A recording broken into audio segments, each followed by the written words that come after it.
ঈশপের গল্প।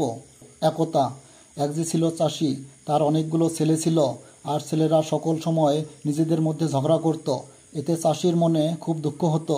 চাষি এ ব্যাপারে ছেলেদের অনেক বোঝাতো এবং মাঝে মাঝে বকাঝকাও করত, কিন্তু কিছুতেই কিছু হলো না, কোনো পরিবর্তন হলো না ছেলেদের। এদিকে চাষি একদিন বৃদ্ধাবস্থায় উপস্থিত হলো। চাষি তখন একদিন অনেক ভেবেচিন্তে ছেলেদেরকে বলল, তোরা যে কয়জন আছিস সবাই মিলে এক একটা কঞ্চি এনে তাই দিয়ে একটা আটি বেঁধে আনতো আমার কাছে।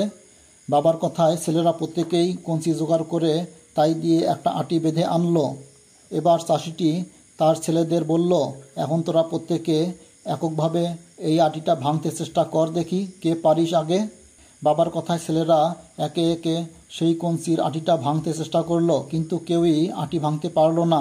বাবা এবার ছেলেদের বলল, এবার খুলে ফেলতো আটিটা, আর প্রত্যেকেই এক একটি কঞ্চি হাতে নে। বাবার কথায় এবার ছেলেরা আটি খুলে প্রত্যেকেই একটি করে কঞ্চি বার করে নিল। চাষিটি এবার বলল, এখন নিজের নিজের হাতের কঞ্চিটা ভেঙে ফেলতো।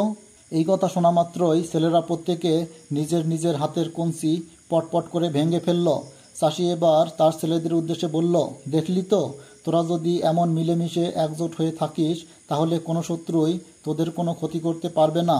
আর যদি তোরা পরস্পর কেবলই ঝগড়া বিবাদ করিস, আলাদা হয়ে থাকিস, একের বিপদে অন্য সবাই তাকে সাহায্য না করিস, তাহলে এবার বুঝতেই তো পারছিস কেমন করে শত্রুর দল তোদের ঘায়েল করে দেবে।